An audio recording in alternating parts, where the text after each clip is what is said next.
আসসালামু আলাইকুম। ষষ্ঠ থেকে নবম শ্রেণীর যে সকল মাদ্রাসার শিক্ষার্থীরা রয়েছে, তোমাদের কিন্তু চূড়ান্ত সিলেবাস দিয়েছে। সো চলো তাহলে আমরা দেখে নেই তোমাদের চূড়ান্ত সিলেবাসে কি উল্লেখ করেছে। তোমরা দেখতেই পাচ্ছ 2024 শিক্ষাবর্ষের দাখিল ষষ্ঠ থেকে নবম শ্রেণীর বার্ষিক পরীক্ষা গ্রহণের জন্য নির্দেশনা। এখানে কিন্তু তোমাদের সিলেবাস সংক্রান্ত বিষয় কিন্তু উল্লেখ করেছে। উপযুক্ত বিষয় সূত্র আলোকে জানানো যাচ্ছে যে শিক্ষা মন্ত্রণালয়ের নির্দেশনা অনুযায়ী জাতীয় শিক্ষাক্রম ও পাঠ্যপুস্তক বোর্ড শিক্ষণকালীন মূল্যায়ন ও বার্ষিক পরীক্ষা সংক্রান্ত সংক্ষিপ্ত পাঠ্যসূচি মান বন্টন নমুনা প্রশ্ন প্রণয়ন করেছেন। 11ই সেপ্টেম্বর 2024 তারিখে জাতীয় শিক্ষাক্রম পাঠ্যপুস্তক বোর্ড এনসিটিবি থেকে প্রকাশিত link http://nctv dot dot dot এই যে লিঙ্কটা রয়েছে, এই লিঙ্কে 2024 শিক্ষাবর্ষের বার্ষিক মূল্যায়ন নির্দেশনা অনুসারে দাখিল ষষ্ঠ, সপ্তম, অষ্টম ও নবম শ্রেণীর বাংলা, ইংরেজি, গণিত, বিজ্ঞান, ইতিহাস ও সামাজিক বিজ্ঞান, ডিজিটাল প্রযুক্তি, স্বাস্থ্য সুরক্ষা ও শিল্প সংস্কৃতি বিষয়ে পরীক্ষা অনুষ্ঠিত হবে। তার মানে হচ্ছে বিষয়টা আমি বলতে চাচ্ছিলাম তোমাদেরকে, সেটা হচ্ছে তোমাদের মাদ্রাসার যে শিক্ষার্থী রয়েছে, তোমাদের কিন্তু দাখিল এই যে ষষ্ঠ, সপ্তম, অষ্টম, নবম শ্রেণীর বাংলা, ইংলিশ, গণিত, বিজ্ঞান, ইতিহাস ও সামাজিক বিজ্ঞান, ডিজিটাল প্রযুক্তি, স্বাস্থ্য সুরক্ষা ও শিল্প সংস্কৃতি বিষয়ে পরীক্ষা অনুষ্ঠিত হবে। আবার দেখো, মাদ্রাসা শিক্ষার বিশেষায়িত বিষয় কোরআন মাজিদ, হাদিস শরীফ, আকাইদু, ফিকহা আল লুফাতু, আরাবিয়াতুল ইস্তিলিয়া ও কাওয়াদিল, মানে যে তোমাদের যে মাদ্রাসা যে বিষয়গুলো রয়েছে, ইসলামের ইতিহাসের বিষয় শিক্ষণকারী মূল্যায়ন বার্ষিক পরীক্ষার পূর্বে ধারাবাহিকতা অনুষ্ঠিত হবে। তার মানে হচ্ছে তোমাদের যে গুরুত্বপূর্ণ যে বিষয়টা সেটা হচ্ছে এই ষষ্ঠ থেকে নবম শ্রেণীর যেই বিষয়গুলো রয়েছে সেগুলা কিন্তু আমাদের এনসিটিবি স্কুল এবং মাদ্রাসার যে বিষয়গুলো রয়েছে একরকম, সেটা একই সিলেবাস, কিন্তু বাকি যে বিষয়গুলো রয়েছে এই যে কোরআন মাজিদ, হাদিস শরীফ, এই বিষয়গুলা কিন্তু তোমাদের ধারাবাহিক মূল্যায়ন হবে। জানি বার্ষিক পরীক্ষার ওই বিষয়গুলো যেভাবে হবে ঠিক এই বিষয়গুলো কিন্তু এভাবে অনুষ্ঠিত হবে। সংশ্লিষ্ট শিক্ষা প্রতিষ্ঠান সমূহ নিজস্ব তত্ত্বাবধানে শিক্ষকগণের দ্বারা শিক্ষণকালীন মূল্যায়নের কার্যক্রম পরিচালনা এবং প্রদত্ত লিঙ্কে প্রশ্নপত্রের নমুনা অনুসরণ করে বার্ষিক পরীক্ষার প্রশ্নপত্র প্রণয়ন করবে।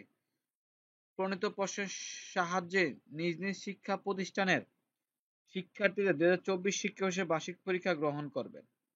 আবার কি বলছে, বার্ষিক পরীক্ষার পূর্ব পর্যন্ত প্রদত্ত সংক্ষিপ্ত সিলেবাসের যতটুকু অংশ সম্পূর্ণ করতে পারবে তার ভিত্তিতে নমুনা প্রশ্নপত্রের আলোকে প্রশ্নপত্র প্রণয়ন করে বার্ষিক পরীক্ষা গ্রহণ করতে পারবে। তবে প্রদত্ত সংক্ষিপ্ত পাঠ্যসূচির সিলেবাস যথাসম্ভব সম্পূর্ণ করে পরীক্ষা গ্রহণ করার বিষয়টি সর্বোচ্চ বিবেচনায় নেওয়ার জন্য শিক্ষা প্রতিষ্ঠানের প্রধানের সুরুক্ত স্মারকের অনুরোধ জানানো হয়েছে। আমি বিষয়টা তোমাদের ক্লিয়ার করি। তোমাদের আমাদের স্কুলের যে সিলেবাসটা দিয়েছিল সেই সিলেবাস অনুযায়ী কিন্তু তোমাদের পরীক্ষাটা হবে।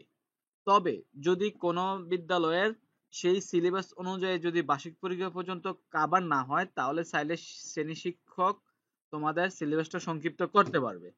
এবং তোমাদের সরকারি যে সিলেবাসটা রয়েছে ষষ্ঠ থেকে নবম শ্রেণীর, তোমাদের ঠিক সেম সিলেবাস এবং নমুনা প্রশ্ন একই। আর বাকি যে বিষয়গুলো রয়েছে এগুলা শিক্ষক কিন্তু মূল্যায়ন অনুযায়ী তোমাদের পরীক্ষাটা অনুষ্ঠিত ধারাবাহিকভাবে নিবে। তো সেই ক্ষেত্রে তোমাদের যে বিষয়ে যে শিক্ষক রয়েছে মাদ্রাসার সেই বিষয় আলোকে তোমরা কথা বলে সিলেবাসটা চূড়ান্ত করে নেবে। তো চলো তাহলে আমি একটু একটা বিষয় দেখে নেই যে আসলে সরকারি সিলেবাসটা কি এবং কিভাবে অনুষ্ঠিত হবে। যেমন আমি তোমাদেরকে বাংলা সিলেবাসটা দেখাচ্ছি।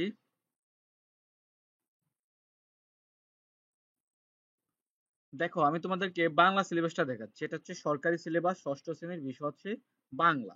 যেমন তোমরা দেখতেই পাচ্ছ প্রথম অধ্যায়, দ্বিতীয়, তৃতীয়, চতুর্থ, পঞ্চম, ষষ্ঠ এই অধ্যায়গুলো থেকে কিন্তু তোমাদের পরীক্ষায় আসবে।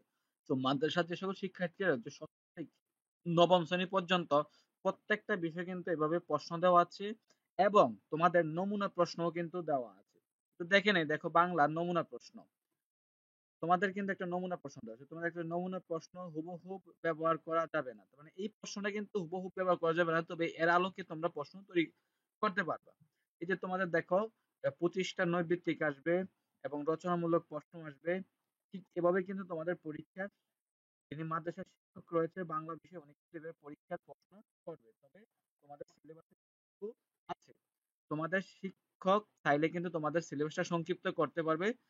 আর না হলে সরকারি সিলেবাসটা বহাল রাখতে পারবে। তো শিক্ষার্থীরা তোমরা তোমাদের ষষ্ঠ থেকে নবম শ্রেণীর মাদ্রাসার শিক্ষার্থীরা তোমরা তোমাদের টিচারের সাথে কথা বলে তোমাদের সিলেবাস কমপ্লিট করে নেবা। তো এরপরে যদি তোমাদের কোনো সিলেবাস প্রয়োজন হয় সরকারি সিলেবাস অবশ্যই কমেন্ট করবা। যে যে বিষয় সেই বিষয়টা আমি তোমাদেরকে আপলোড করে জানিয়ে দেবো। তো শিক্ষার্থীরা ভালো থাকবা। আজকের জন্য খোদা হাফেজ।